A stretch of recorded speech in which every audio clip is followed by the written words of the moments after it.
2.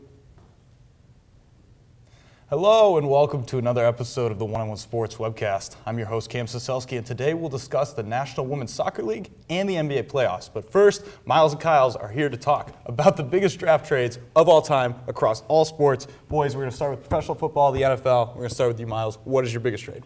My biggest draft trade of all time would be the Dallas Cowboys trading running back Herschel Walker to the Minnesota Vikings in 1989 for 5 players and a first-round draft pick. Now, this trade was huge because it started the Cowboys dynasty in the 1990s.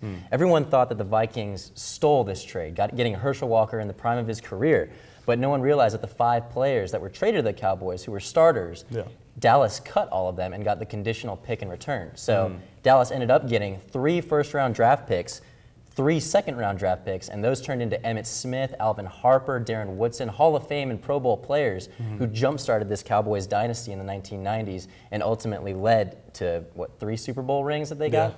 Absolutely. So that's my biggest trade. That's a great trade. But what if I could tell you, you could trade a 4th-round pick for a guy who catches 23 touchdowns the next year? Randy Moss to the Patriots for a 4th-round pick may have created what we have, the greatest QB to wide receiver connection we have seen since Jerry Rice, Joe Montana. You know, Tom Brady to Randy Moss, like I said, 23 touchdowns, 16-0 during the regular season. Couldn't quite figure it out against that tough Giants defense in that Super Bowl, but that's a crazy trade. You know, that might be the most exciting thing we have seen happen in rounds 4 through 7 in a while in the NFL draft. Yeah, you know, you talk about a very low-risk trade for the Patriots at the end of the day, and with tremendous upside, and ultimately it paid off. So moving on, we're going to talk about the NBA. So the NBA here, I'm looking at the formation of the Big Three. And by the Big Three, I'm talking about Boston. So Boston finished 15th in the Eastern Conference, worst franchise finish in history. So they ended up trading their 5th selection overall for Ray Allen. There are a couple other players involved, but they weren't too important. And then they ended up getting KG a month later. And this trade really changed the game. They were able to go from 15th in the Eastern Conference to world champions next year. And if Kobe Bryant and the Lakers weren't to stand in front of them a couple years later, then they would have had 2 rings. I believe that this trade changed the game because, look, Los Angeles, they tried to duplicate this Big Three philosophy. Chris Paul, Dwight Howard, Kobe Bryant. Didn't work out for them. But hey, LeBron was like, look, if you can go from 15th to 1st, what can I do if I get 2 more guys with me? So he went to Miami, created his Big Three, and you look at teams trying to replicate this all over the league now. No, absolutely, absolutely.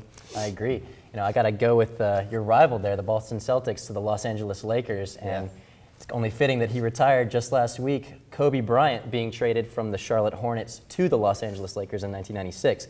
Now, I got to go with this trade because it really, as I mentioned before, started the Cowboys dynasty. This really started the Lakers dynasty in the late 90s into the 2000s.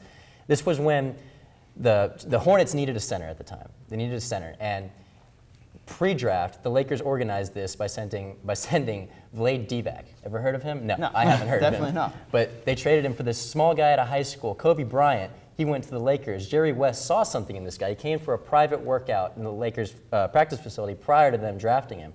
Now, the Lakers had signed free agent at the time, Shaquille O'Neal. And they felt like they needed one more piece. They were bounced from the playoffs the year before. They needed one more piece to make a title run. They added Shaq in the preseason, but they needed one more. That guy was Kobe Bryant, and we all saw what happened 5 championships later. Who would have guessed that a guy like that, coming out of a small-town high school in Philadelphia, would have made such an impact? You know, I don't know if that trade's as much great as it is lucky. No, absolutely. And you talk about a great trio in the Big Three in Boston, a great duo in Shaquille O'Neal and Kobe Bryant for the Los Angeles 5 Lakers. rings. All the success that they had. So now to close us out, we're going to go to the ice. We're going to talk about the NHL and hockey and Miles. I've got to throw it to the great one, Wayne Gretzky from the Edmonton Oilers in 1988. Let's see, I mean, we all know Gretzky is arguably the greatest hockey player of all time. The greatest hockey player greatest of all time. It's hard to argue. It's very hard to argue it. But you see, this was at the time when the Oilers were stacked. Their whole offense, it was pretty much an all-star cast. And the general manager at the time, he couldn't afford it. He couldn't afford paying all these guys. So he had to let Gretzky go to the Los Angeles Kings. Now, people think that it was highway robbery, as I mentioned before with the Vikings, this highway robbery scenario of the Kings getting Wayne Gretzky. But I'd argue to differ. I think the Oilers got the better end of this deal. They ended up getting 3 first-round draft picks, Jimmy Carson, who ended up not being a bad player for them, in addition to $5 million.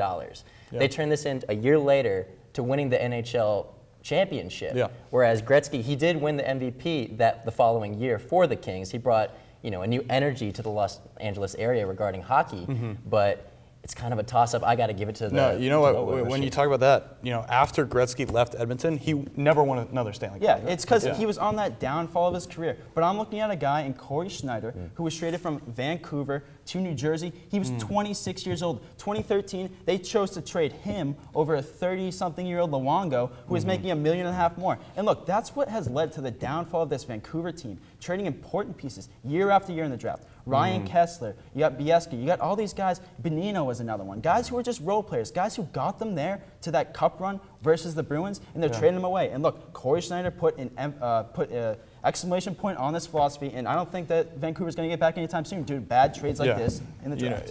With the Vancouver Canucks of recently, you just look at poor management. How do you have the Sedin twins, arguably two of the best players in hockey, two of the most talented players, and you're still so terrible? It's mismanagement. It's terrible. At the end of the Terrible. day. That's all for this block, but when we come back, we're going to trade draft trades for National Women's Soccer. Stay tuned.